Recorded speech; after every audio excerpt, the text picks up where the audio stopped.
Good morning. Uh, Very excited with the win. It was a great weekend. Tons of home sports, other sports going on Friday, Saturday, Sunday, and then with Halloween, and then with our football team, and Tuesday night, a great stage. I thought just the crowd, the student section was exceptional, especially with all the activities. I mean, Halloween was on Monday. We played on a Tuesday. You got the weekend and all the activities. Just all the support just speaks volumes to Bobcat Nation and Ohio University and what it means to the community. So much appreciated from the staff and our players. We're happy with the win. Without question, our best performance, all three phases. I thought a dominant performance from our defense. Made Buffalo one-dimensional on the rush yards. That's obvious from looking at the stat sheet.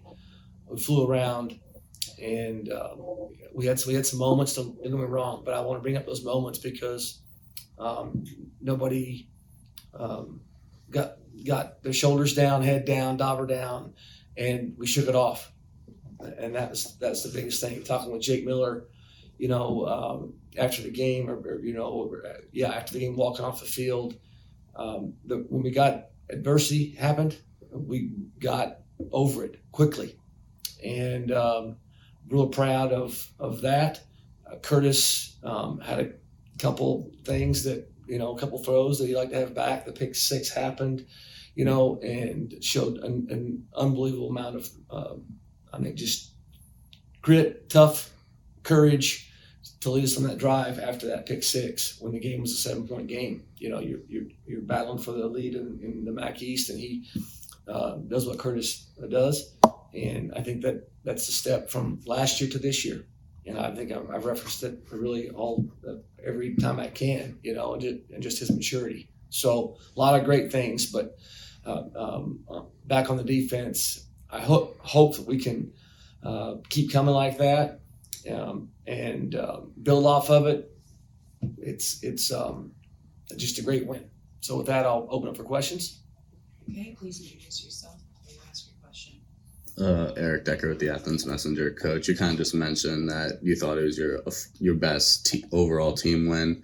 You're kind of having to do that with scraps at the running back position. So what do you just think of the depth there, and then Jake Netherton's kind of performance? Yeah. Jake Netherton. Netherton, yeah, sorry, okay. my fault. I'll start with the back end. You got to compliment the coaches, both sides of the ball. Coach Hauser, Coach Smith, with what they've gone through injury wise. I mean, Justin Burchett. I ran into the ESPN guys doing the game, and they asked. I said, "It doesn't look like Justin's going to play. They don't know it yet, but they're going to know it probably in pregame. I think he may have actually been in his pads in pregame just to show that he's out there. That's pretty much what and and he tried to go, and coming off after pregame, talking with him, and says, I just it doesn't feel right. It's still too sore. Anyway, Rowan went down, and Justin went back and suited up and tried to go. Just a great warrior mentality. I'm so proud of it, and I told him that. Arguably, Justin Burchett, you could say, won the game against North Illinois. He tackled their best guy in space. It's a one score game. We held them in field goals. We got touchdowns. They popped through there with their best guy, and he tracks him down and has the injury on that play. I mean, there's others. Don't get me wrong, there's other plays, but that was as big as there was. And that's where the injury come from, and hopefully he makes some progress this week. But on the running back situation, Coach Smith, Brian Smith, it was musical chairs there. CA was not able to go. Also, he was a game time decision. Dressed out, did some contact on the injury, some running and cutting. And he wanted to go. We just thought staff wise, talking with Matthias and the training staff, that it's probably best just to hold him out. He was probably a little bit closer to playing than Justin maybe. So we're expecting him to make a full recovery. But those two positions, back end and running backs, it was very challenging. And the staff did a really, really good job. you saw Julian back. He's been practicing the last couple of weeks and did some good things. I think we got through it without re-aggravating his foot. And so we are very hopeful that that keeps coming, and he's a part of the game plan. I apologize for such a long answer, but a lot of things in there. Coach Marie Messi, WEB, your team kind of shifts this week from the hunter to the hunted. How does that kind of affect your team's mindset and focus this week? Yeah, thank you for that question. It's something that we talked about going into the game. Buffalo's the hottest team, best in the East for sure. They beat the top team in the West, and they were coming to our house, so they had the big bullseye. And I just challenged them, hey, we don't have to play perfect. We just have to play well, and we can earn that bullseye. And should we pull this off tonight, going into the game, it's going to be on us. I mean, how are we going to handle it moving forward? How are we going to, if we're able to get this done tonight, guys? How are we going to handle that bullseye sitting at the hotel on a Tuesday the following week, which is what Buffalo's doing right now, you know?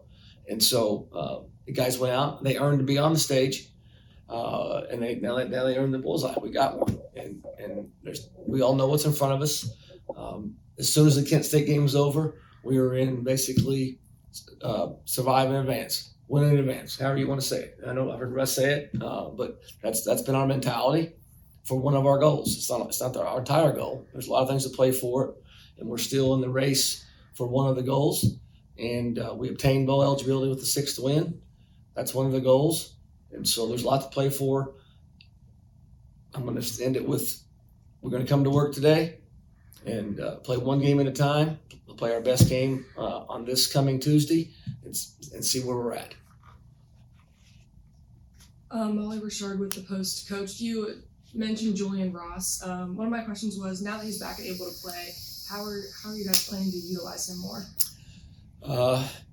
He got through the game without a setback, so I'm anticipating he to be full go. I'm hoping that's including special teams. We'll see through tomorrow's practice. We'll find that and see how that goes.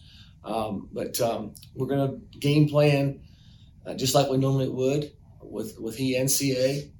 Nolan's a little banged up. We'll see how that goes. But as far as utilizing his specific skill set, I know he will be very valuable to us, not only at running back, but special teams, returner. I mean, he's one of the tops in the country, you know, gunner on punt. I mean, he is dynamic. He's on all four, you know, I mean, and should he get back to his old form, he'll have an opportunity to be in camp solely off special teams play. And so I'm hoping that he's able to do that. We'll see how the week progresses. Coach, you obviously say it's a 1 week at a time outfit, but coming up, especially with this week, is it any tougher? How do you kind of handle keeping your team's focus on when you're going into a game with such high emotions? Yeah, I think this is a great time to be playing who we are right now. You know, coming off that big win, because you throw the records out, and it doesn't matter what your records are. You know, you can go back to our game last year, right? You can go back to 2017 or 17 or 18 in third place.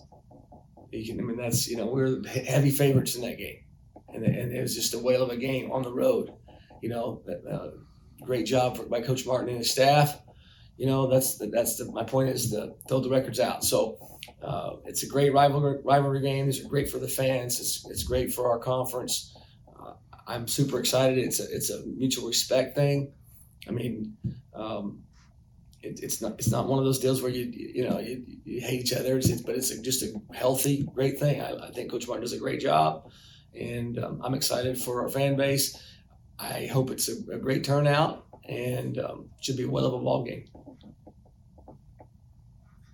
Coach, you joked about watching Miami's defense before we started, but since they allowed the second least passing yards per play and yards per game, so is there anything you guys are adjusting going into this week? Yeah, they're basically in top 3 in every category defensively.